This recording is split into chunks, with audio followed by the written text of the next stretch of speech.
Salah satu isu atau serangan terhadap pemerintahan Jokowi adalah mobil SMK.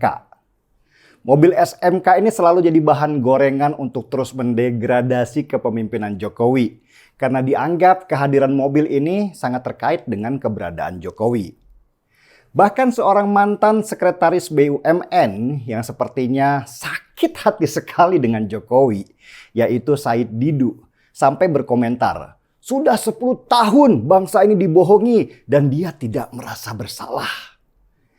Tudingan Said Didu itu mengacu pada berita kalau mobil SMK yang dipamerkan di Indonesia International Motor Show kemarin ternyata seluruhnya impor dari Cina. Isu mobil SMK yang sering dibilang oleh mereka mobil gaib ini karena tidak terlihat penampakannya di jalan-jalan itu ditambah dengan kata Cina memang jadi gorengan yang efektif. Itu dua kata negatif yang dijadikan satu supaya bisa menjadi propaganda kegagalan pemerintahan Jokowi. Tapi benarkah mobil SMK itu sebenarnya mobil impor dari Cina? Saya harus menjawab ini dalam dua bagian. Yang pertama tentang mobil SMK itu sendiri, dan yang kedua adalah mobil SMK yang dipamerkan di Indonesia International Motor Show kemarin.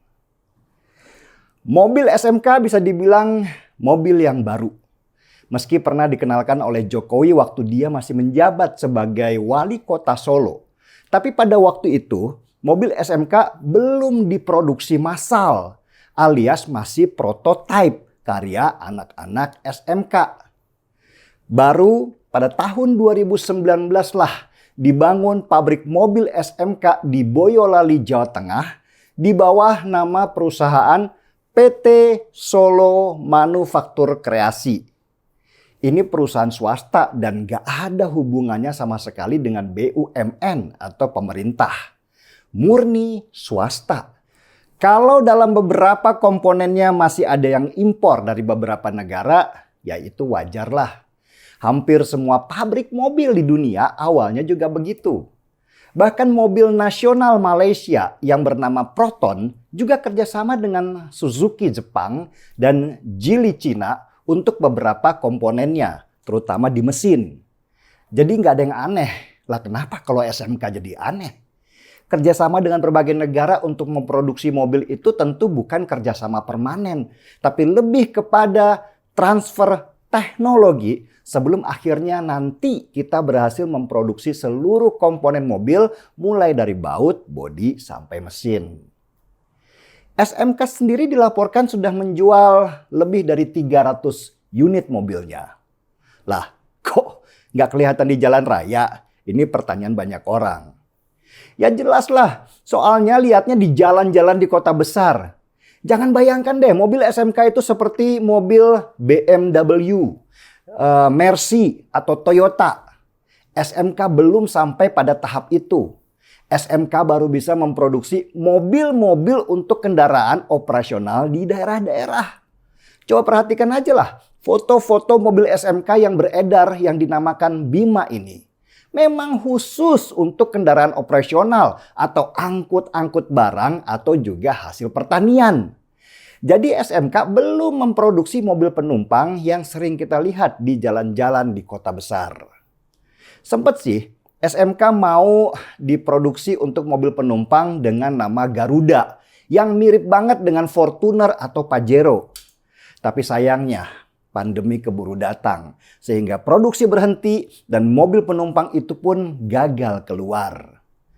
Pada waktu pandemi, untuk sebuah perusahaan sebesar PT Solo Manufaktur Kreasi di Boyolali yang mempekerjakan ratusan orang, masih bisa bertahan aja udah bagus supaya nggak bangkrut. Bayangkan, menggaji ratusan orang selama 2 tahun, tapi nggak ada produksi yang bisa dijual. Itulah kenapa produksi mobil SMK tersendat-sendat.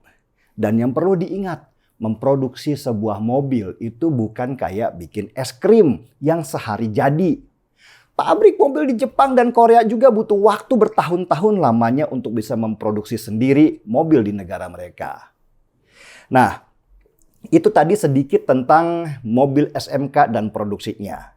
Kita coba sekarang ke acara Indonesia International Motor Show yang diadakan minggu kemarin di mana Jokowi juga hadir. Mobil SMK yang dipamerkan kemarin memang seutuhnya impor dari Cina. Catat ya, itu bukan mobil SMK yang diproduksi massal, tapi mobil yang hanya dipamerkan atau kita kenal dengan namanya mobil konsep. Mobil SMK yang diimpor langsung dari Cina itu pun bukan yang biasanya diproduksi oleh PT Solo Manufaktur Kreasi. Tapi mobil yang teknologinya sudah full listrik. Indonesia memang sedang belajar untuk memproduksi mobil listrik. Nah, negara yang sangat terbuka supaya kita bisa belajar teknologi mobil listrik, ya baru Cina.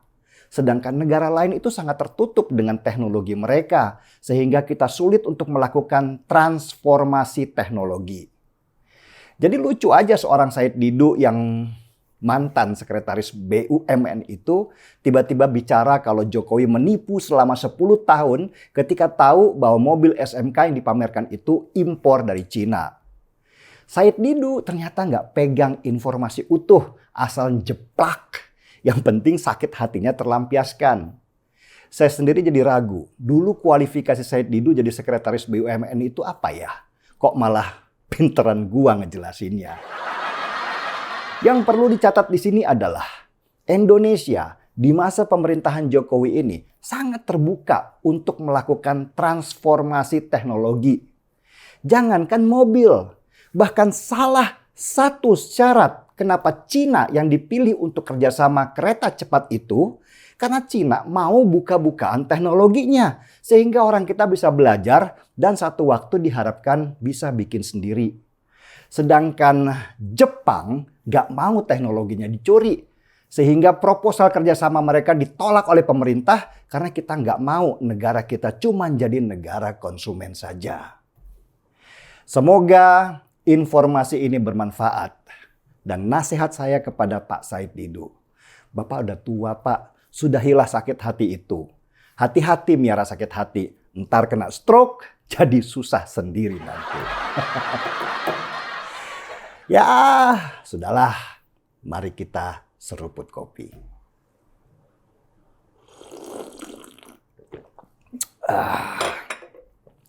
Marki Bong, mari kita bongkar semua.